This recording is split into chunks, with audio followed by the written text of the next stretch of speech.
والصلاة والسلام على عباده الذين اصطفى خصوصا على أفضلهم وخاتم النبيين محمد الأمين وعلى آله وصحبه أجمعين. أما بعد فقد قال الله تبارك وتعالى كما ورد في سورة التوبة: أعوذ بالله من الشيطان الرجيم بسم الله الرحمن الرحيم. يا أيها الذين آمنوا ما لكم إذا قيل لكم انفروا في سبيل الله اثاقلتم إلى الأرض أرضيتم بالحياة الدنيا من الآخرة فما متاع الحياة الدنيا في الآخرة إلا قليل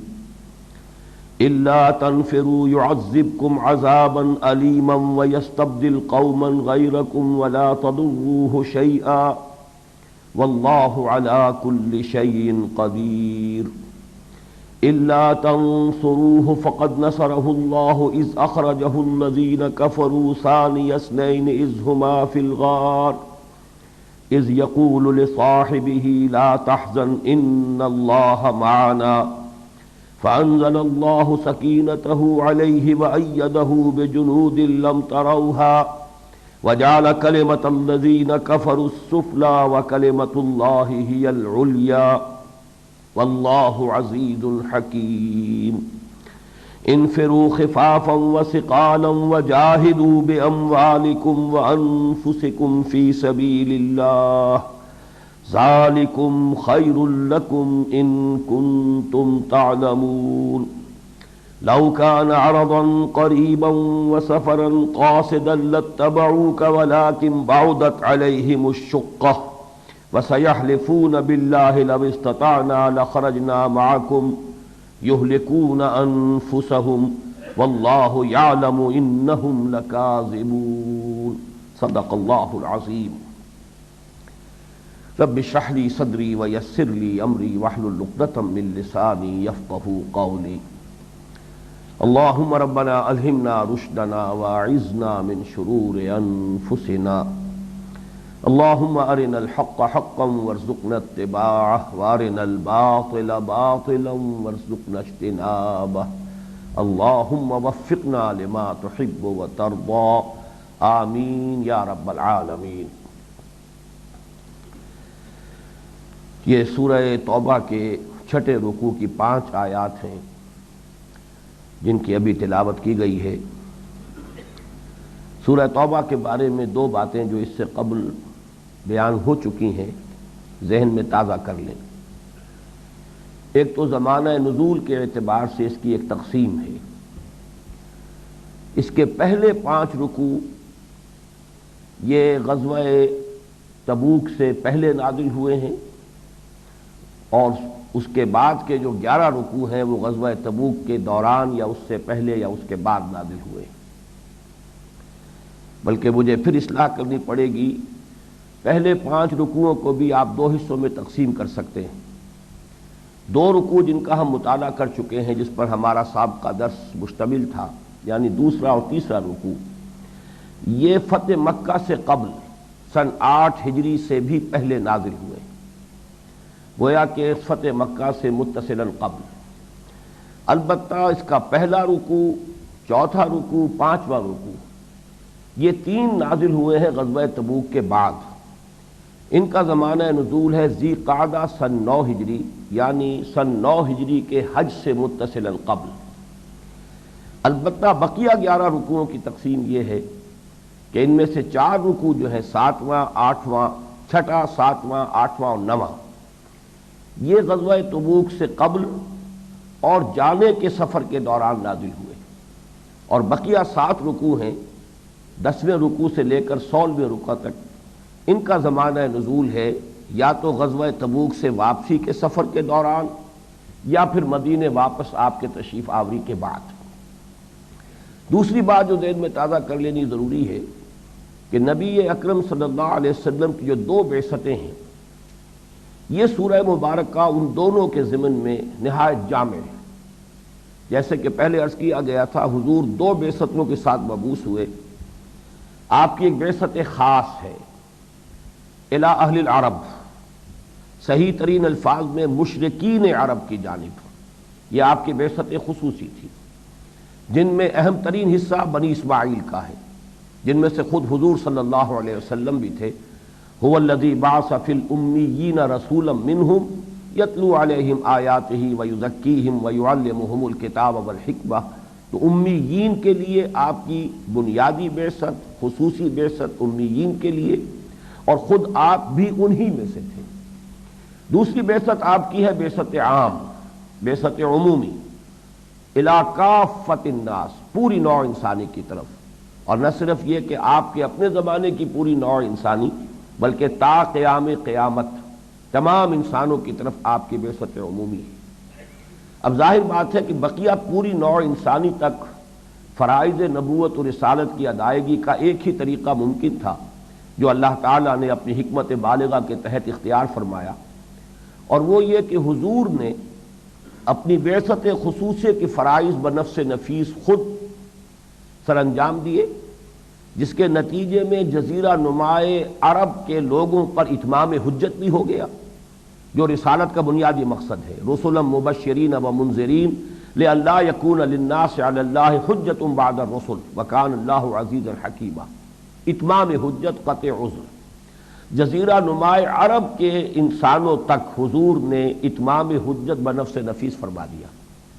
اور پھر جو آپ کی بعثت کی تکمیلی شان ہے، یعنی دین کا غلبہ اور اسلام کے نظام اجتماعی کا ایک ماڈل، اس کا ایک نمونہ پیش فرما دینا، یہ بھی در حقیقت ایک دوسرا درجہ ہے اتمام حجت کا، تاکہ دین حق کی ایک عملی شکل بھی دنیا کے سامنے آ جائے، حجت قائم ہو جائے ہمیشہ ہمیشہ کے لیے کہ اللہ تعالیٰ نے جو نظام دے کر حضور کو مبعوث فرمایا تھا وہ ناقابل عمل نہیں ہے، بلکہ وہ اس دنیا میں قائم ہوا ہے، اس کا ایک نمونہ موجود ہے۔ لہذا اتمام حجت کے یہ دونوں مرحلے حضور صلی اللہ علیہ وسلم نے جزیرہ نمائے عرب کی حد تک بنفس نفیس اس کی ساری ذمہ داریوں کو پورا کیا۔ اتمام حجت دعوت کے ذریعے اور نظام دین حق کے غلبے کے ذریعے سے اس کا ایک ماڈل بھی پیش کر دیا۔ اس کے ساتھ جو امت آپ نے تیار فرمائی، اب آپ کی بعثت عمومی کے جو مقاصد ہیں اور ان کے جو فرائض ہیں ان کی تکمیل کے لیے اب یہ امت گویا کہ آلہ بنی ہے، یہ ذریعہ بنی ہے۔ یہ سارے فرائض گویا کہ حضور ہی پورے فرماتے رہے،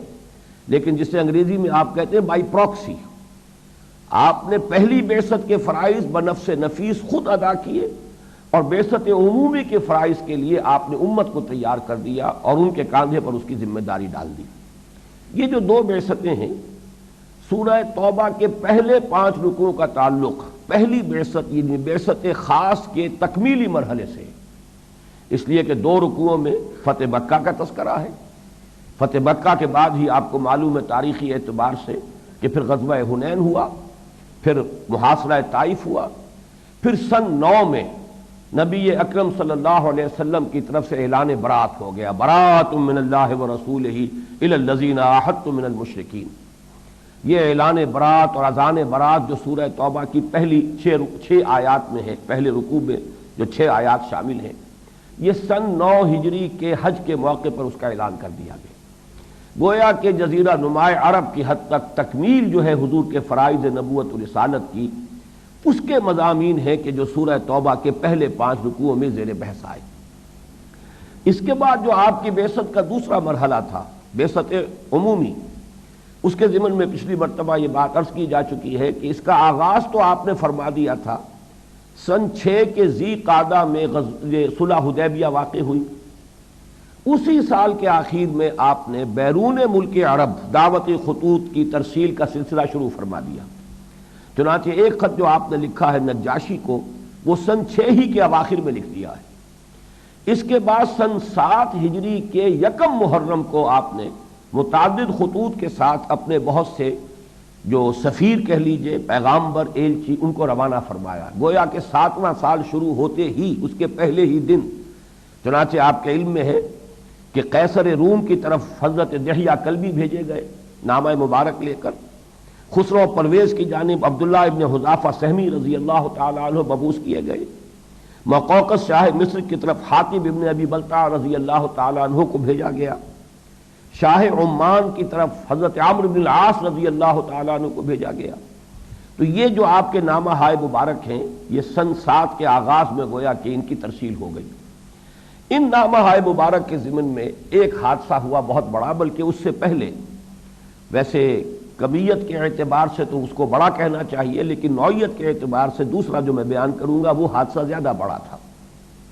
حضور نے ایک جماعت صحابہ کرام کی، جیسے کہ اس سے پہلے بیر معونہ کے ضمن میں واقع آ چکا ہے کہ 70 صحابہ کو جو نجد کے قبائل تھے وہ خود لے کر گئے ہیں دعوت اور تبلیغ کے لیے اور تعلیم کے لیے، لیکن پھر انہیں شہید کر دیا۔ اسی طریقے سے ایک اور وفد تھا آپ کا مبلغین کا، کہ جو مغربی ساحل جو ہے عرب کا اس کی طرف بھیجے گئے تھے، ان میں سے بھی 8 یا 10 میں سے صرف 2 حضرات بچے تھے، باقی سب کو شہید کر دیا گیا تھا۔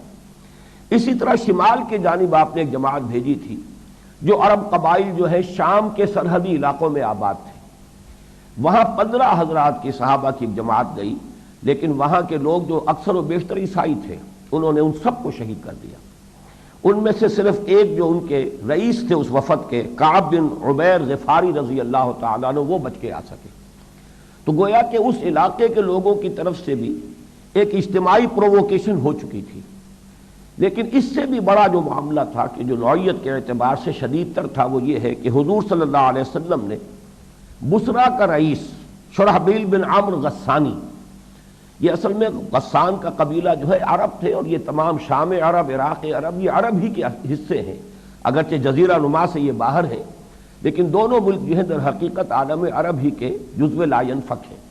لیکن عراق عرب پر قبضہ تھا ایرانیوں کا، اور شام عرب پر قبضہ تھا، یا یوں کہہ لیجئے استیلا تھا رومیوں کا، ہرقل کے تابع تھا۔ یہاں بھی جو لوکل حاکم تھے وہ در حقیقت ہرقل کی طرف سے نامزد، اگرچہ یہ لفظ اس زمانے میں استعمال نہیں ہوتا تھا، لیکن گویا کہ گورنرز تھے رومی سلطنت کی طرف سے۔ تو بصرہ کا حاکم یا حقیقت کے اعتبار سے گورنر تھا یہ شرحبیل بن عمرو غسانی۔ اس کی طرف حضور نے باقاعدہ اپنا ایک نامہ بر، اپنا ایک ایلچی حضرت حارث ابن عمیر ازدی رضی اللہ تعالیٰ عنہ کو اپنے نامہ مبارک کے ساتھ بھیجا۔ اس بدبخت انسان نے بڑی سخت اذیت دے کر انہیں شہید کر دیا۔ یہ جو ہے معاملہ اگرچہ ایک صحابی کا تھا، پہلے واقعے میں اگرچہ 14 صحابی شہید ہوئے ہیں، لیکن نوعیت کے اعتبار سے یہ دوسرا حادثہ جو ہے یہ شدید تر تھا، اس لیے کہ سفیر کا قتل کیا جانا در حقیقت یہ گویا کہ اعلان جنگ شمار ہوتا ہے۔ اس پر نبی اکرم صلی اللہ علیہ وسلم نے پھر ایک جیش تیار کیا 3000 صحابہ کرام کا، اور اس وقت تک یوں سمجھیے کہ یہ سب سے بڑا جیش تھا، اس لیے کہ یہ فتح مکہ سے قبل کا واقعہ ہے جو یہ بیان کر رہا ہوں۔ غزوہ موتا جو ہے جمادی الاولیٰ سن 8 ہجری میں ہو گیا ہے، جبکہ فتح مکہ کا واقعہ جو ہے وہ رمضان مبارک سن 8 میں ہوا ہے، اس سے چند ماہ قبل کے یہ بات ہے۔ 3000 کا جیش آپ نے تیار کیا، اور اس وقت تک یوں سمجھیے کہ یہ سب سے بڑی نفری تھی جو مسلمانوں کی جمع ہوئی ہے، اور ان پر آپ نے حضرت زید ابن حارثہ رضی اللہ تعالیٰ عنہ کو ان کا سپہ سالار مقرر کیا۔ لیکن یہ کہ بہرحال آپ کو وحی کے ذریعے سے پہلے ہی علم ہوگا کہ کیا حوادث پیش آنے والے ہیں۔ آپ نے ساتھ ہی یہ فرما دیا کہ اگر زید ابن حارثہ شہید ہو جائیں تو پھر جعفر ابن ابی طالب، جو بعد میں جعفر طیار کے نام سے مشہور ہوئے ہیں، حضور کے چچا زاد بھائی، حضرت علی کے بڑے بھائی، ان کو یہ کہ اس کے بعد اگر وہ شہید ہو جائیں زید ابن حارثہ تو جعفر ابن ابی طالب پھر کمان سنبھالیں گے، اگر وہ بھی شہید ہو جائیں تو پھر حضرت عبداللہ ابن رواحہ انصاری صحابی ہیں رضی اللہ تعالی عنہ، پھر وہ قیادت فرمائیں گے۔ بہرحال یہ لشکر جب گیا ہے تو اب اندازہ یہ ہوتا ہے کہ پوری طریقے سے حالات جو ہیں شام کے اس علاقے کے شاید واضح نہیں تھے، صورتحال جو ہے مسلمانوں کے سامنے جو اچانک آئی ہے وہ بالکل غیر متوقع تھی، کم سے کم اس لشکر کے لیے بالکل غیر متوقع تھی۔ حضور صلی اللہ علیہ وسلم کو اگر وحی کے ذریعے سے یہ معلوم ہو چکا تھا کہ پے بپے 3 جو سپہ سالار ہیں ان کی شہادت کا واقعہ ہوگا، تو بہرحال اندازہ ہوتا ہے کہ شاید دوسری بات بھی آپ کے علم میں ہو، لیکن یہ کہ جو بھی صورتحال سامنے ہے، جو فیکٹس ہیں وہ یہ ہیں کہ جو صورتحال سامنے آئی ہے جب یہ شام کے علاقے میں داخل ہوئے، اور یہ ذہن میں رکھیے کہ شام جسے ہم کہتے ہیں اس زمانے کا شام، اس وقت کا فلسطین، اس وقت کا اسرائیل، اس وقت کا اردن، اور اس وقت کا شام، اس وقت کا لبنان، یہ 4-5 ملک شامل کر لیجئے تو یہ شام عرب تھا۔ عراق عرب جو ہے وہ تو وہی ہے کہ جو اب بھی عراق کے نام سے موسوم ہے، لیکن شام جو ہے در حقیقت اس کے جو حصے بکھرے ہوئے ہیں تو وہ شام بھی ہے جس کو آج سوریا یا سیریا کہتے ہیں، اس کے بعد لبنان ہے، اسی میں فلسطین ہے، اسی میں اب اسرائیل قائم ہوا ہے، اسی میں پھر یہ شرق اردن کی ریاست ہے۔ تو یہ تمام اس علاقے میں جب پہنچے ہیں تو انہیں معلوم ہوا کہ وہ شرحبیل بن عمرو غسانی جو ہے وہ 1,00,000 کے لشکر جرار کے ساتھ تیار ہے، اور نہ صرف یہ بلکہ ہرقل خود جو کہ رومی ایمپرر تھا وہ موجود ہے حمص کے مقام پر، اور اس نے اپنے بھائی تھیوڈور کو بھیجا ہے مزید 1,00,000 کی نفری دے کر، گویا کہ اب سابقہ پیش آنے والا تھا 3,000 کے اس لشکر کا 2,00,000 کے ساتھ۔ یہ صورتحال بالکل غیر متوقع اور اچانک تھی۔ بہرحال کئی دن انہوں نے قیام کیا اور سوچتے رہے، آخری بات یہی طے ہوئی کہ ہمیں تو شہادت مطلوب ہے، ہمیں فتح سے تو کوئی بحث نہیں ہے، فتح اور شکست ہمارے لیے بے معنی چیزیں ہیں، شہادت ہے مطلوب و مقصود مومن، نہ بال غنیمت نہ کشمت کشائی، لہذا انہوں نے پیش قدمی جاری رکھی۔ اب دو مختلف روایات مل رہی ہیں، ایک تو یہ کہ مقابلہ 1,00,000 سے ہوا ہے، بعض روایات میں یہاں تک کہ 2,00,000 کے ساتھ مقابلہ ہوا ہے، اور یہ معجزہ ہے کہ 3,000 افراد انہوں نے 1,00,000 سے بھی مقابلہ کیا تو 1 اور 33 کی نسبت ہے، اور اگر واقعتاً 2,00,000 کی نفری آ چکی تھی، تھیوڈور بھی اگر شامل ہو چکا تھا تو پھر 1 اور 66 کی نسبت ہے۔ لیکن یہ کہ اللہ تعالیٰ کی طرف سے وہ معاملہ تو ہوا کہ حضرت زید ابن حارثہ شہید ہوئے رضی اللہ تعالی عنہ، پھر عالم سنبھالا ہے حضرت جعفر ابن ابی طالب نے، اور ان کی پھر شہادت اس شان کے ساتھ ہوئی ہے کہ ان کا داہنا ہاتھ کٹ گیا تو انہوں نے بائیں ہاتھ میں اپنا عالم سنبھالا، دونوں ہاتھ کٹ گئے تو پھر دونوں جو بچے ہوئے حصے تھے ان سے اپنے سینے سے چمٹا کر علم اسلام کو بلند رکھا ہے، یہاں تک کہ وہ شہید کر دیے گئے۔ اور بعد میں جب ان کی لاش دیکھی گئی تو 80 زخم تھے ان کے جسم پر، اور پورے کے پورے جسم کے اگلے حصے کے سامنے کے حصے کی طرف تھے، پشت پر کوئی زخم نہیں تھا۔ بہرحال چونکہ ان کے دونوں ہاتھ کٹ گئے تھے تو حضور نے بعد میں بتایا اللہ تعالیٰ نے انہیں 2 بازو عطا کر دیے ہیں، 2 پر عطا کر دیے ہیں جن سے وہ جنت میں اڑ رہے ہیں، اسی لیے ان کا نام اب جعفر طیار ہے۔ جعفر ابن ابی طالب کے نام سے اب انہیں کوئی نہیں جانتا، جعفر طیار یا جعفر ذوالجناحین، 2 پروں والے جعفر رضی اللہ تعالیٰ عنہ۔ اس کے بعد حضرت عبداللہ ابن رواحہ رضی اللہ تعالیٰ عنہ نے علم سنبھالا، وہ بھی شہید ہو گئے۔ اس کے بعد پھر علم جو ہے حضرت خالد ابن ولید نے سنبھالا ہے، اور یہ ان کی جنگی حکمت عملی کا شاہکار ہے کہ وہ وہاں سے اس درگاہ سے لشکر کو بچا کر لے آنے میں کامیاب ہو گئے۔ ریٹریٹ ہوئی ہے لیکن بہت آرڈرلی ریٹریٹ ہوئی ہے، بلکہ آپ نے ایک طرح سے ان کے اوپر روب قائم کیا ہے کہ پہلے دن جو جنگ ہو رہی تھی اس کے بعد پھر اگلے دن جو ہے انہوں نے جو اپنی فارمیشن ہے اسے تبدیل کر دیا، جو پیچھے کے لوگ تھے انہیں آگے لے آئے، دائیں بائیں سے بھی تبدیل کر دیا، تو دشمن نے یہ سمجھا کہ انہیں کمک حاصل ہو گئی ہے، اور پھر ایک جو روب ان کے اوپر پڑا ہے کہ یہ 3,000 ہمارے قابو میں نہیں آ رہے تھے، یہ چھوٹی سی ٹکڑی اب اگر ان کے پاس جو ہے مزید کمک آ گئی ہے تو ان کے حوصلے اور پست ہوئے۔ بہرحال رفتہ رفتہ تدریجاً پیچھے ہٹنا شروع کیا، اور ان کو یہ گویا کہ گمان کروا دیا کہ یہ ہمارا کہیں کوئی محاصرہ کرنے کی فکر کر رہے ہیں کہ اگر ہم پیش قدمی کریں گے تو ہمیں یہ اپنے گھیرے میں لے لیں گے، تو 1,00,000 یا 2,00,000 کا لشکر جو ہے وہ کھڑا رہ گیا، اور حضرت خالد ابن ولید رضی اللہ تعالی عنہ لشکر کو بچا کر لے آئے۔ کل 12 صحابہ شہید ہوئے، جن میں سے 3 تو سپہ سالار ہیں۔ اندازہ یہی ہوتا ہے کہ جنگ کا جو پرانا طریق تھا کہ پہلے جو بھی اہم لوگ ہوتے تھے وہ سامنے آ کے مبارزت کرتے تھے اور مقابلہ ہوتا تھا، اس طور سے ہوا ہے، ورنہ یہ کہ حقیقتاً اگر ہجوم جو ہوتا ہے عمومی وہ اگر ہو تو 3,000 کی چھوٹی سی نفری کے اوپر 1,00,000 یا 2,00,000 کا قابو پا جانا وہ بہت ہی آسان سی بات سمجھ میں آتی ہے۔ لیکن بہرحال اس کا ایک نتیجہ یہ نکلا کہ اس علاقے کے آس پاس کے جتنے قبائل تھے ان پر روب پڑ گیا مسلمانوں کا، حالانکہ وہ نتیجہ تو حاصل نہیں ہو سکا۔ اصل میں تو یہ لشکر بھیجا گیا تھا تاکہ سفیر کے قتل کا انتقام لیا جائے، وہ مقصد تو حاصل نہیں ہو پایا، اور یہی بہت بڑی کامیابی تھی کہ حضرت خالد ابن ولید رضی اللہ تعالی عنہ لشکر کو بچا کر واپس لے آئے۔ لیکن یہ کہ اس سے جو روب اس علاقے پر قائم ہوا ہے کہ یہ کس قسم کے لوگ ہیں، اتنی چھوٹی سی نفری تھی اور اتنا بڑا لشکر جو ہے وہ اس کو قابو نہیں کر سکا، اور اس سے جو ایک دبدبہ قائم ہوا ہے مسلمانوں کا، اس کے نتیجے میں گویا کہ رومی سلطنت کی چولیں ہل گئیں۔ وہ جو غلبہ اور اقتدار اور دبدبہ اور سطوت رومیوں کی تھی اس علاقے میں، اس کی چونکہ چولیں ہل گئیں، لہذا اس کے نتیجے میں اب ہرقل نے تیاری کی ہے بھرپور، اور اس نے لشکر جو ہے اپنا پورا جو ان کا اپنا ایک ٹرین سٹینڈنگ آرمیز کا جو معاملہ ہوتا تھا اس کے ساتھ اس نے پوری تیاری کی۔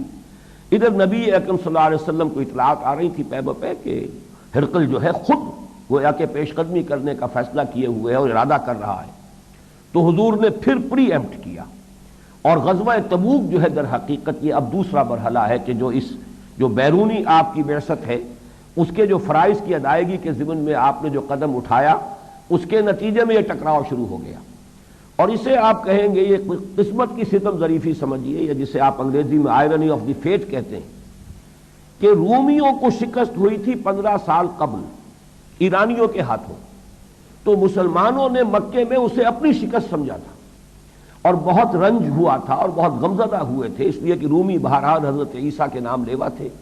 اور ایرانی جو ہے وہ آتش پرست تھے، وہ خالص مشرک تھے، اور یہ بہرحال اللہ کے ایک نبی کے ماننے والے کتاب کے حامل تھے۔ اس حوالے سے وہ جو سورہ روم کی ابتدائی آیات ہے الف لام میم غلبت الروم فی ادنی الارض وهم من بعد غلبهم سیغلبون فی بضع سنین، تو اس کو ذہن میں لے آئیے کہ اس وقت مسلمانوں نے رومیوں کی شکست کو اپنی شکست سمجھا، اور انہیں اللہ نے پیشین گوئی کے طور پر خوشخبری دی کہ چند ہی سالوں میں، اور بضع کے لفظ کا چونکہ اطلاق ہوتا ہے زیادہ سے زیادہ 9 پر، 10 سے کم پر، لہذا 9 سال کے بعد صورتحال ہوئی، ادھر مسلمانوں کو فتح حاصل ہوئی بدر کے میدان میں، اور ادھر ہرقل کو فتح عظیم حاصل ہوئی کسریٰ پر، ایرانیوں پر، اور اس سے پھر مسلمانوں کی خوشی ہوئی، دوہری خوشی ہوئی، ایک یوم الفرقان کی یعنی بدر کی فتح کی خوشی جو انہیں حاصل ہوئی براہ راست،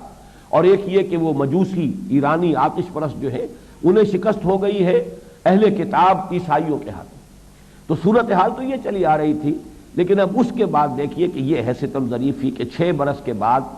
اب حضور صلی اللہ علیہ وسلم کا ٹکراؤ جو ہوا ہے بیرون جزیرہ نما عرب تو وہ انہی رومیوں سے ہوا ہے۔ یہ اللہ تعالیٰ کی طرف سے اس کی حکمت ہے، اس کے فیصلے ہیں۔ حالانکہ واقعہ یہ ہے کہ جب دعوتی خطوط آپ کے پہنچے ہیں، آپ کو معلوم ہے کہ جو رومی جو سلطنت تھی، ہرقل اس کا جو ایمپرر تھا ہیرکلیس، اس نے حضور کو پہچان لیا تھا، اور اس نے جو بھی نامہ بر تھے حضرت دحیہ کلبی ان کا اعزاز بھی کیا، عزت بھی کی، اور کوشش یہ کی تھی کہ وہ ایمان لے آئے، بشرطے کہ اس کی قوم بھی ساتھ ہی ایمان لے آئے، تاکہ جیسے کہ اس سے پہلے کبھی ہوا تھا ایمپرر کانسٹنٹائن قسطنطین نے جب عیسائیت اختیار کی تھی تو پوری مملکت عیسائی ہو گئی تھی، تو نتیجہ یہ نکلا تھا کہ وہ نظام جو تھا وہ قائم رہا۔ لیکن اب اگر ایک شخص بادشاہ ایمان لے آتا اور پوری قوم ایمان نہ لاتی تو گویا کہ اقتدار جو اس کے پاس تھا وہ اس کے ہاتھ سے جاتا رہتا۔ یہ بیڑی تھی جو اس کے پاؤں میں پڑی رہ گئی، ورنہ اس نے پہچان لیا تھا حضور کو صلی اللہ علیہ وسلم۔ اسی طرح مقوقس شاہ مصر، اس نے بھی حضور کے الچی کا اکرام کیا، اعزاز کیا، پھر ایک جو ہے ہدیے بھیجے ہیں آپ کی خدمت میں، اگرچہ ایمان تو نہیں لایا۔ تیسری عیسائی مملکت جو تھی وہ حبشہ کی تھی، نجاشی تو پہلے ایمان لا چکے تھے۔ اس حوالے سے عیسائیوں کے ساتھ اب تک جو معاملہ رہا تھا وہ بہت بہتر رہا تھا۔ اصل تصادم اہل کتاب میں سے جو اب تک رہا تھا وہ یہود کے ساتھ رہا تھا، تینوں قبیلے جو تھے کہ جو مدینے میں آباد تھے ان کے ساتھ تصادم ہوا، یا پھر خیبر کے یہودیوں کے خلاف جو ہے حضور نے فوج کشی فرمائی اور خیبر کو فتح فرمایا۔ لیکن عیسائیوں کا معاملہ اس اعتبار سے بہتر رہا تھا۔ تاہم یہ اللہ تعالیٰ کی حکمت اور اس کی مشیت ہے کہ بیرون ملک عرب مسلح تصادم کا آغاز جو ہے اسی عیسائی مملکت سے، رومی سلطنت سے ہوا ہے۔ بہرحال اس کے بعد جب حضور صلی اللہ علیہ وسلم کو یہ اطلاع ملی کہ اب قیصر جو ہے وہ بڑی تیاری کے ساتھ حملہ آور ہونے کی سوچ رہا ہے، اس لیے کہ اس کا جو رعب ختم ہو گیا اس پورے علاقے سے، تو بہرحال اسے اندازہ تھا کہ اس کا تو مطلب یہ ہے کہ ہماری سلطنت کی چولیں ڈھیلی ہو جائیں گی، تو دوبارہ اپنے اس رعب اور دبدبے کو قائم کرنے کے لیے وہ کوئی فوج کشی کرنے کے بارے میں اہتمام کر رہا ہے۔ اس درجے اندیشہ رہتا تھا مدینہ منورہ میں کہ کبھی ذرا سا بھی کوئی اگر کسی طرف سے کوئی اونچی آواز آتی تھی تو مسلمان سوچتے تھے کہ شاید رومی حملہ آور ہو گئے۔ جب حضور صلی اللہ علیہ وسلم نے اپنی ازواج مطہرات سے ایلا فرمایا ہے تو اس واقعے کی خبر دینے جو صحابی آئے ہیں حضرت عمر رضی اللہ تعالیٰ عنہ کو، تو انہوں نے زور زور سے دروازہ پیٹا حضرت عمر کا، تو حضرت عمر گھبرا کر باہر نکلے، کیا ہوا ہے، کیا معاملہ ہے، کیا غسانی چڑھا ہے، کیا رومیوں نے حملہ کر دیا، کیا واقعتاً وہ خطرہ جو ہمیں محسوس ہو رہا تھا وہ واقعے کی صورت اختیار کر گیا؟ تو انہوں نے بتایا کہ نہیں، یہ نہیں، اس سے بھی بڑا واقعہ ہو گیا کہ حضور نے اپنی ازواج کو، تمام کے تمام ازواج کو طلاق دے دی۔ ایلا جو ہے وہ ایک نوعیت کی گویا کہ پہلی طلاق کی حیثیت رکھنے والی شے ہے، اس میں رجوع نہ کیا جائے تو پھر یہ کہ ایک خاص مدت کے بعد طلاق واقع ہو جاتی ہے۔ تو یہ صرف واقعہ اس لیے میں نے بتایا کہ ہر وقت اندیشہ رہتا تھا۔ بہرحال حضور صلی اللہ علیہ وسلم نے، اب جس کو میں نے لفظ پہلے استعمال کیا، پری ایمپٹ کیا، کہ بجائے اس کے کہ رومیوں کی طرف سے پیش قدمی ہو، حضور نے اب اعلان عام کیا۔ آپ کی حیات طیبہ کا یہ آخری جنگی سفر ہے جو آپ نے کیا ہے، غزوہ تبوک،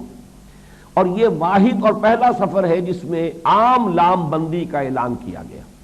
کہ ہر مسلمان پر، ہر صاحب ایمان پر فرض ہے کہ وہ نکلے، الا یہ کہ کسی کو عذر جو ہے وہ درپیش ہو، کوئی عذر لاحق ہو تو وہ بات دوسری ہے، وہ اجازت حاصل کرے، ورنہ ہر مسلمان پر فرض ہے کہ وہ نکلے۔ اور صاف صاف اعلان بھی کیا، ورنہ اس سے پہلے آپ جنگی حکمت عملی کے تحت اپنے جو ارادے تھے انہیں آپ اخفاء میں رکھتے تھے۔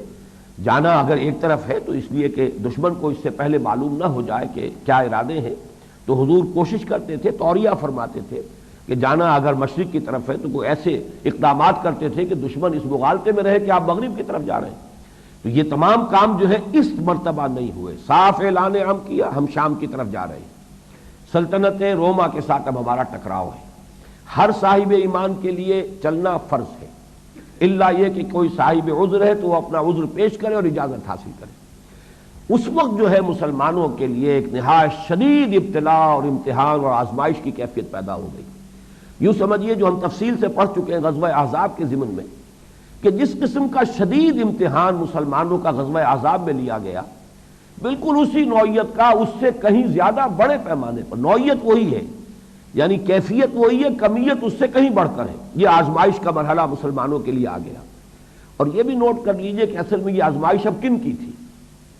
ایک تو وہ سابقون الاولون تھے رضی اللہ تعالیٰ عنہم اجمعین، وہ تو آزمائشوں کی بھٹیوں میں سے نہ معلوم کتنی مرتبہ گزر چکے تھے، ذرے خالص بن چکے تھے، اپنے ایمان اور صداقت اور خلوص و اخلاص کا ثبوت بار بار پیش کر چکے تھے۔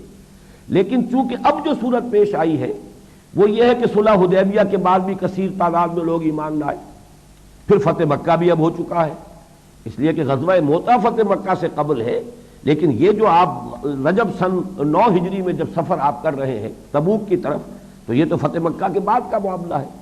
تقریباً یوں سمجھیے کہ 1 سال سے چند مہینے کم ہو چکے ہیں فتح مکہ کے بعد۔ اس کے بعد جو ریلا آیا، طوفان آیا، وَرَأَيْتَ النَّاسَ يَدْخُلُونَ فِي دِينِ اللَّهِ أَفْوَاجًا،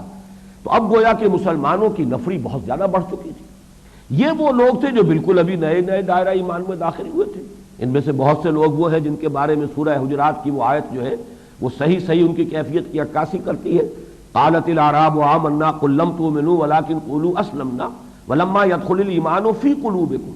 ابھی تک ایمان تمہارے دلوں میں داخل نہیں ہوا ہے، ہاں تم یہ کہہ سکتے ہو کہ ہم اسلام لے آئے یا ہم نے اطاعت قبول کر لی، لیکن اس مغالطے میں نہ رہو کہ ایمان تمہیں حاصل ہو گیا، ایمان حقیقی، ابھی تک وہ ایمان تمہارے دلوں میں داخل نہیں ہوا۔ اس حوالے سے اصل میں ایک بڑے پیمانے پر ایسے سب لوگوں کے لیے ایک اجتماعی آزمائش کا اہتمام ہے جو اللہ تعالیٰ نے اس غزوہ تبوک کی صورت میں کیا ہے۔ اس لیے کہ آپ اندازہ کر لیجئے کہ وقت کی 2 سپر پاورز جو تھیں، اس وقت کی سپر پاورز یہی تھیں، سلطنت روما، سلطنت کسریٰ، تو گویا کہ ایک سپر پاور کے ساتھ براہ راست تصادم، اوپن علل اعلان، شدید گرمی کا موسم، پھر یہ کہ طویل سفر، شام کی طرف جانا ہے، تبوک جو ہے ذرا اندازہ کیجئے کتنا فاصلہ ہے، پھر یہ کہ قحط کا عالم ہے، رسد تھی ہی نہیں، تمام ذخیرے جو ہے خوراک کے ختم ہو چکے تھے، اب وقت تھا کہ فصل تیار تھی کھجوروں کی، اور کھجور کی فصل کو بر وقت اگر اتارا نہ جائے تو وہ درخت کے اوپر ہی پڑی ہوئی ختم ہو جاتی ہے، ضائع ہو جاتی ہے، اور اس وقت اگر مسلمان وہاں سے چلے جاتے ہیں سفر پر تو ظاہر بات ہے کہ فصل جو ہے کھجور کی ایسی نہیں ہے کہ جس کو خواتین اتار سکیں، لہذا گویا کہ اس فصل کا آئندہ سال کے لیے بھی رسد کا پیشگی بندوبست ہو رہا ہے کہ ہمارے پاس جو ہے خوراک جو ہے وہ نہیں ہوگی، اس لیے کہ اب اس فصل کو اتارنے والا کوئی نہیں رہے گا۔ ساز و سامان کی شدید قلت، رسد کی شدید کمی، سواریوں کی انتہائی کمی، اور یہ کہ ٹکراؤ ہے سلطنت روما کے ساتھ، تو یوں سمجھیے کہ آزمائش، جیسا کہ غزوہ احزاب کے بارے میں ہم دیکھ چکے ہیں کہ باقاعدہ تصادم ہوا ہی نہیں، چند صحابہ شہید ہوئے، لیکن آزمائش کے لیے جو صورت پیدا کر دی گئی تھی وہ اتنی شدید تھی کہ قرآن مجید کے اپنے الفاظ ہیں زلزلوا زلزالا شدیدا، ہنالک ابتلی المؤمنون وزلزلوا زلزالا شدیدا، اور صورتحال یہ ہو گئی کہ دل جو ہے بلیوں اچھل رہے تھے، بلغت القلوب الحناجر وتظنون باللہ الظنون، تو پیش نظر یہی تھا کہ صاحب ایمان علیحدہ ہو جائیں، اور جن کے دلوں میں نفاق ہے، روگ ہے، یا جن کے دلوں میں کمزوری ہے، ضعف ہے ایمان کی، وہ معاشرے کے اندر واضح طور پر سامنے آ جائے، منافقین خاص طور پر، دودھ کا دودھ پانی کا پانی جدا ہو جائے، حتیٰ یمیز الخبیث من الطیب، تو معاملہ یہی تھا کہ امتحان لینا تھا، امتحان ہو گیا، حالانکہ دو بدو جنگ کی نوبت ہی نہیں آئی۔ اللہ تعالیٰ نے وَكَفَى اللَّهُ الْمُؤْمِنِينَ الْقِتَالَ، اللہ نے اہل ایمان کی طرف سے خود ہی جنگ کر لی اور دشمنوں کو بھگا دیا، آندھی بھیج دی، جھکڑ بھیج دیا، جس سے ان کے خیموں میں آگ لگ گئی، ان کے دیگیں چڑھی ہوئی الٹ گئی، ایک جو ہے ہنگامہ برپا ہو گیا، لہذا وہ اپنا محاصرہ اٹھا کر چلے گئے کہ صبح کو دیکھا تو میدان صاف ہے۔ تو جس طریقے سے وہ معاملہ تھا بین ہی یہ یہاں ہوا ہے۔ حضور صلی اللہ علیہ وسلم رجب میں روانہ ہوئے،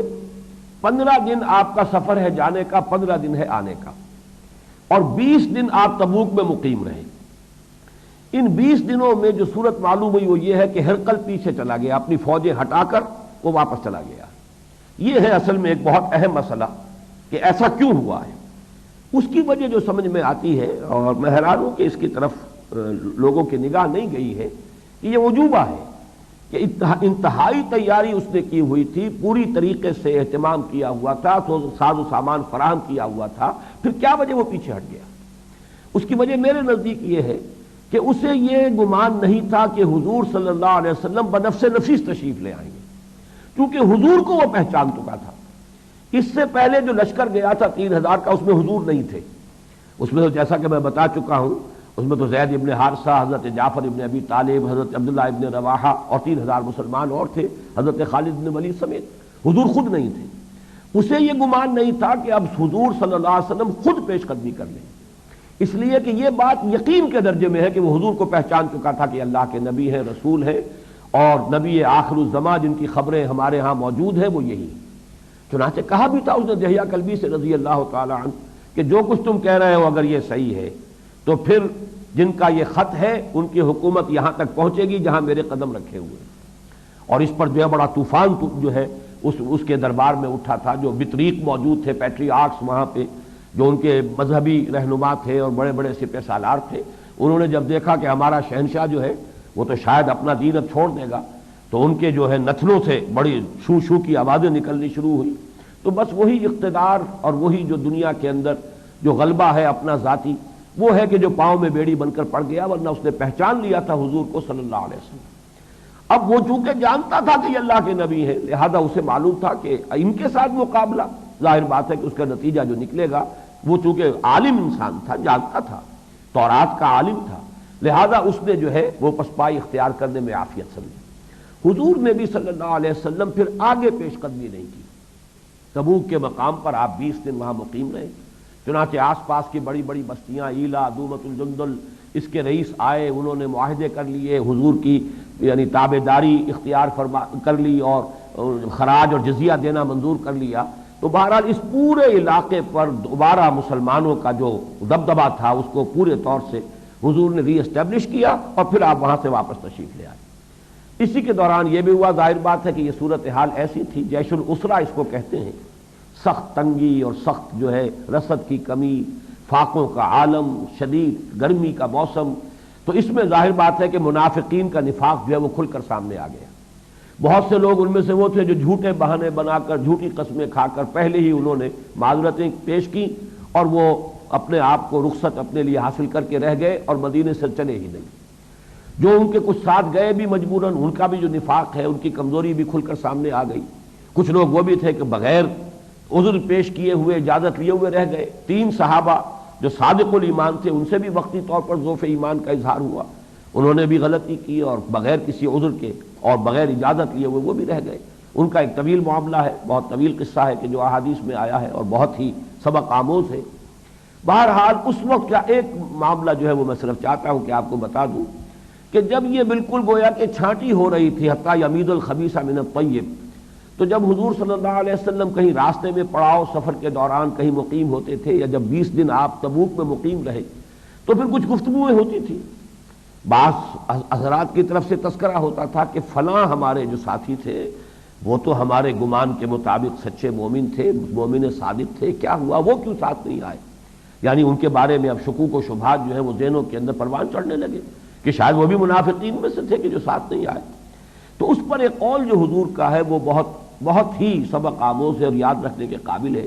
اس لیے کہ دینی تحریکوں میں یہ مرحلے پیش آتے ہیں، اس طرح کی صورتحال جو ہے سامنے آتی ہے، اس کے لیے ایک ابدی رہنمائی ہے حضور کے اس قول مبارک میں۔ دعو، چھوڑو اس کے تذکرے کو، بات مت کرو۔ فَإِن يَكُ فِيهِ خَيْرٌ فَسَيُلْحِقُهُ اللَّهُ بِكُمْ، اگر ان میں کوئی خیر ہے تو اللہ انہیں تمہارے ساتھ ملا دے گا، وہ آ جائیں گے، شامل ہو جائیں گے۔ غلطی ہوئی ہے تو عذر کریں گے، استغفار کریں گے، معافی مانگ لیں گے۔ بہرحال اگر ان میں خیر ہے تو اللہ تعالیٰ انہیں تمہارے ساتھ شامل کر دے گا، دوبارہ لا کر تمہارے ساتھ ملا دے گا۔ وہیں یکو غیر ذالک، اور اگر خیر نہیں ہے، اگر شر ہے، اگر نفاق ہے، اگر روگ ہے دل میں، فقد اراحکم اللہ منہ، تو تم خوشی مناؤ اور اللہ کا شکر ادا کرو کہ اللہ نے تمہیں اس سے راحت بخشی، یعنی اس کی ایذا رسانی سے تمہیں بچا لیا۔ اگر وہ ساتھ آیا ہوتا، اگر اس میں شر تھا، اگر ساتھ آتا تو کوئی نہ کوئی فتنہ اٹھاتا، تو اللہ نے تمہیں ان کے فتنوں سے بچا لیا، ان کی مضرت سے نجات دلا دی۔ تو یہ ایک اصول کی حیثیت سے سامنے رہنا چاہیے کہ اپنے کسی بھی ساتھی کے بارے میں اگر کبھی کوئی ایسا سامنے طرز عمل آئے اس کی طرف سے، تو یہی ہمارا ایک معاملہ ہونا چاہیے کہ ہمیں کیا معلوم کس کا کیا عذر ہے، کس کی کیا مجبوری ہے، کس کے لیے کیسی شدید امتحان کی کیفیت ہو گئی ہے۔ اللہ تعالیٰ انہیں اگر کوئی خطا ہوئی ہے تو توبہ کی توفیق عطا فرمائے، اصلاح کی توفیق عطا فرمائے۔ تو یہ الفاظ بہت اہم ہیں۔ دعوہ فإن یک فیہ خیر فسیلحقہ اللہ بکم وإن یک غیر ذلک فقد اراحکم اللہ منہ۔ بہرحال حاصل یہی ہے اس غزوہ تبوک کا کہ اس میں مسلمانوں کی ایک بہت یوں سمجھیے کہ شدید آزمائش کی چھلنی میں سے گزار کر اور واضح کر دیا گیا کہ کون مسلمانوں کے جماعت میں منافقین کی حیثیت سے شریک ہے۔ اب اس کے بعد آئیے ہمیں 2 رکوعوں کا مطالعہ کرنا ہے۔ اب اس نشست میں تو چند آیات ہی ہم پڑھ سکیں گے انشاءاللہ، اگلی نشست میں جو ہے ان 2 رکوعوں کا، اس لیے کہ صرف یہ پس منظر یہ سامنے ہو، اور یہ کہ اصل جو تھی وہ آزمائش اور امتحان، اس کی چھلنی میں سے گزارنا مقصود تھا۔ ساری صورتحال، اس کی ساری سختی، بالفعل کچھ بھی نہیں ہوا، جنگ ہوئی ہی نہیں، کوئی جانی نقصان ہوا ہی نہیں، مٹ بھیڑ کی صورت ہی پیدا نہیں ہوئی، لیکن آزمائش، ابتلا اور امتحان کی جو شدت تھی اس میں جس طرح سے کہ حتیٰ یمیز الخبیث من الطیب والی صورتحال پیدا ہوئی ہے، اس کو اپنے سامنے رکھنا چاہیے۔ ارشاد ہوتا ہے یا ایھا الذین آمنوا ما لکم اذا قیل لکم انفروا فی سبیل اللہ اثاقلتم الی الارض، اے ایمان والو یا اے ایمان کے دعوے دارو، تمہیں کیا ہو گیا ہے؟ ما لکم اذا قیل لکم انفروا فی سبیل اللہ، جب تم سے کہا گیا کہ نکلو اللہ کی راہ میں، جیسا کہ میں نے عرض کیا عام لام بندی تھی، اعلان عام تھا، ہر صاحب ایمان کے لیے نکلنا ضروری ہے۔ چنانچہ 30,000 کا لشکر حضور کے ساتھ تبوک گیا ہے، یہ نوٹ کر دیجیے۔ جب تم سے کہا گیا کہ نکلو اللہ کی راہ میں، اثاقلتم الی الارض، تو تم زمین کی طرف دھسے چلے گئے۔ تساقلا اور اساقلا، ایک شخص بوجھل سا ہو کر اور ایسے ہو جائے جیسے ہم کہتے ہیں کہ میرے پاؤں من بھر کر ہو گئے، چلنا دوبر ہو گیا، تو معلوم ہوتا ہے ایک اعصابی ایسی کیفیت ہے کہ انسان کو ایسا بوجھ محسوس ہو کہ اب نہ اٹھا جا رہا ہے نہ چلا جا رہا ہے، تو تم زمین میں دھستے چلے گئے۔ ارضیتم بالحیات الدنیا من الآخرہ، کیا تم آخرت کے مقابلے میں دنیا کی زندگی پر راضی ہو گئے ہو؟ کیا تم نے اپنا چوائس کر لیا ہے کہ بجائے آخرت کے تمہیں دنیا مقصود ہے اور مطلوب ہے، دنیا چاہیے؟ حیات دنیاوی چند روزہ یہ تمہارے نزدیک زیادہ محبوب ہو گئی ہے آخرت کی ابدی زندگی کے مقابلے میں۔ اب دیکھیں یہ انداز جو ہے یہ بڑا سرچنگ قسم کا ہے، یہ سرچنگ کوسچنز ہے۔ ارضیتم بالحیات الدنیا من الآخرہ، یہ الفاظ ایسے ہیں کہ جو ہر شخص کو اپنے گریبان میں جھانکنے پر آمادہ کرتے ہیں کہ ذرا دیکھیں، اس لیے کہ بہرحال ہر درجے کے لوگ ہوتے ہیں، ایسے بھی ہوتے ہیں جنہیں وقتی طور پر کوئی ضعف لاحق ہو گیا ورنہ مومن صادق ہیں، ایسے بھی ہیں کہ جن کے اندر نفاق ہے۔ تو ظاہر بات ہے کہ جب انسان اپنے گریبان میں جھانکے گا، اپنے دل کو ٹٹولے گا، تبھی اسے معلوم ہوگا میں کہاں کھڑا ہوں، من کیم در یوم دین، میں کس جگہ پر ہوں، میرا مقام کیا ہے۔ اسی قسم کا جو ہے، اس سے پہلے آیت نمبر 13 جو ہم پڑھ چکے ہیں غزوہ فتح مکہ کے ضمن میں، اسی قسم کا سوال تھا، اتخشونہم فاللہ احق ان تخشوا، کیا تم ان مکے والوں سے قریش سے ڈر رہے ہو؟ کیوں تم اقدام کرنے میں پس و پیش سے کام لے رہے ہو؟ اتخشونہم، کیا تم ان سے ڈرتے ہو؟ فاللہ احق ان تخشوا، تو اللہ زیادہ حقدار ہے اس کا کہ اس سے ڈرو۔ بالکل وہی انداز ہے، اسلوب وہی، ارضیتم بالحیات الدنیا من الآخرہ۔ اور یہ سوال ہر بندہ مومن کو ہر وقت اپنے سے کرنا چاہیے، اس لیے کہ اصل فیصلہ کن بات یہی ہے انسان کے طرز عمل میں، مقصود دنیا ہے یا آخرت، ان میں سے کس کو آپ ترجیح دے رہے ہیں؟ ایثار کا لفظ آیا ہے، بل تؤثرون الحیات الدنیا والآخرۃ خیر وابقیٰ۔ تمہارے سارے امراض کا اصل سبب یہ ہے، جو دینی امراض ہیں تمہارے، روحانی امراض، ان کا سبب کیا ہے؟ بل تؤثرون الحیات الدنیا، تم دنیا کی زندگی کو ترجیح دیتے ہو، والآخرۃ خیر وابقیٰ، حالانکہ آخرت بہتر بھی ہے، باقی رہنے والی بھی۔ تو اس کا تو ہر شخص کو ہر وقت اپنا جو ہے خود محاسبہ کرتے رہنا چاہیے کہ میرا اصل مقصود دنیا ہے یا آخرت۔ اور رضیتم بالحیات الدنیا من الآخرہ فما متاع الحیات الدنیا فی الآخرۃ الا قلیل۔ تو جان لو کہ دنیا کی زندگی کا یہ ساز و سامان، یہاں جو حرف جار آیا فی، اس کا مفہوم ہے مقابلے میں، فی الآخرت، آخرت کے مقابلے میں یہ دنیا کی زندگی کا ساز و سامان، یہاں کا عیش و آرام جو کچھ ہے، الا قلیل، بہت ہی کم ہے، نہ ہونے کے برابر۔ اس کو ذہن میں رکھیے کہ انگریزی میں اے لٹل اور دی لٹل میں جو فرق ہے، عربی زبان میں قلیل دونوں کے مفہوم میں آتا ہے، یہاں پہ دی لٹل انگریزی میں کہتے ہیں نہ ہونے کے برابر۔ اے لٹل یہ کہ کچھ ہو، تھوڑا سا ہو، اگرچہ جس چیز سے تقابل کیا جا رہا ہے اس کے مقابلے میں بہت کم ہو، لیکن کچھ تو ہو، اور ایک دی لٹل، نہ ہونے کے برابر، کر عدم۔ تو یہاں وہ مفہوم یہ دے رہا ہے، فما متاع الحیات الدنیا فی الآخرۃ الا قلیل الا تنفروا يعذبکم عذابا الیما۔ الا یہ معلوم ہوگا کہ در حقیقت یہ ان اور لا، ان سے جمع ہو کر بنا، ان لا تنفروا، اگر تم نہیں نکلو گے تو الا تنفروا، اگر تم نہیں نکلو گے اللہ کی راہ میں، يعذبکم عذابا الیما، اللہ تمہیں دردناک عذاب دے گا، تمہیں دردناک سزا کا مزہ چکھائے گا، وَيَسْتَبْدِلْ قَوْمًا غَيْرَكُمْ، اور تمہیں ہٹا کر کسی اور قوم کو لے آئے گا۔ یہ تو اللہ تعالیٰ کی طرف سے ابدی مشن ہے، تا قیام قیامت رسول کی امت کی حیثیت سے تمہارے حوالے کچھ ذمہ داریاں کی جا رہی ہیں، اگر ان ذمہ داریوں کو ادا نہیں کرو گے تمہیں ہٹائے گا اللہ۔ لیکن بہرحال رسالت محمدی صلی اللہ علیہ وسلم کی بعثت عمومی جو ہے، بعثت عامہ جو ہے، اس کے فرائض کو ادا کرنے کے لیے کوئی نہ کوئی امت درکار ہے، تو اللہ تعالیٰ تمہیں ہٹائے گا، کسی اور قوم کو لے آئے گا۔ اور یہ ذہن میں رکھیے، جب ہم نے سب سے پہلا درس جو تھا اذن قتال سے حکم قتال تک والے میں سورہ محمد صلی اللہ علیہ وسلم والی کچھ آیات کا مطالعہ کیا تھا، تو سورہ محمد کی بھی آخر میں یہ الفاظ آئے ہیں، ان تتولوا یستبدل قوما غیرکم، اگر تم پیٹھ دکھاؤ گے، روگردانی کرو گے، تو تمہیں ہٹا کر اللہ کسی اور قوم کو لے آئے گا۔ یہاں پر بھی وہی الفاظ آئے ہیں، یوں سمجھیے کہ قتال کے مرحلے کے آغاز میں بھی وہ لفظ آئے اور قتال کے مرحلے کے اختتام پر بھی الفاظ آ رہے ہیں، وَيَسْتَبْدِلْ قَوْمًا غَيْرَكُمْ، تمہیں ہٹا کر کسی اور قوم کو لے آئے گا، وَلَا تَضُرُّوهُ شَيْئًا، اور تم اسے کوئی ضرر نہ پہنچا سکو گے، اللہ کا کچھ نہ بگاڑ سکو گے۔ وَاللَّهُ عَلَىٰ كُلِّ شَيْءٍ قَدِيرٌ، اور اللہ ہر چیز پر قادر ہے۔ إِلَّا تَنْصُرُوهُ فَقَدْ نَصَرَهُ اللَّهُ إِذْ أَخْرَجَهُ الَّذِينَ كَفَرُوا ثَانِيَ اثْنَيْنِ إِذْ هُمَا فِي الْغَارِ، اگر تم آج ہمارے نبی، ہمارے رسول کی مدد نہیں کرو گے صلی اللہ علیہ وسلم، تو کوئی پرواہ نہیں، یہاں گویا کہ محذوف ہے، اگر تم نہیں کرو گے تو یہ نہ سمجھو کہ یہ تمہاری مدد کے بغیر یہ مشن جو ہے پایہ تکمیل کو پہنچے گا، نہیں، ہماری مدد شامل حال ہے، ہر وقت ہماری مدد جو ہے وہ ان کے ساتھ موجود ہے، اور اس کی ایک مثال دے دی، الا تنصروہ، اگر تم اس کی مدد نہیں کرو گے تو گویا یہاں محذوف الفاظ ہے، تو کوئی پرواہ نہیں، فقد نصرہ اللہ، اللہ نے تو ان کی مدد کی تھی، اس اخرجہ الذین کفروا ثانی اثنین اذ ہما فی الغار، جبکہ انہیں نکلنے پر مجبور کر دیا تھا، مراد ہجرت کی طرف اشارہ ہو رہا ہے مکے سے کافروں نے، اور وہ دونوں تھے غار میں، ثانی اثنین، دو میں کے دوسرے تھے محمد صلی اللہ علیہ وسلم۔ یہ بہت بڑا فضیلت کا مقام ہے حضرت ابوبکر صدیق کے لیے رضی اللہ تعالی عنہ۔ تو یہاں ثانی اسلام و غار و بدر و قبر، علامہ اقبال نے بھی حضرت ابوبکر صدیق کی شان میں یہ بہت عمدہ مصرع کہا ہے، ثانی اسلام و غار و بدر و قبر۔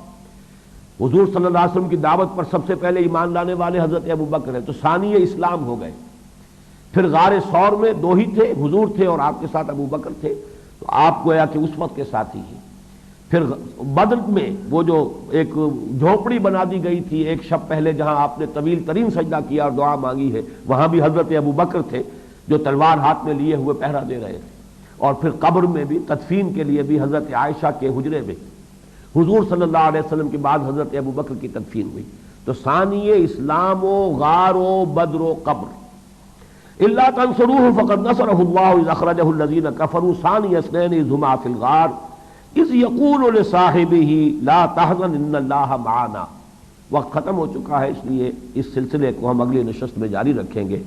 بارک اللہ لی ولکم فی القرآن العظیم ونفعنی وإیاکم بالآیات والذکر الحکیم۔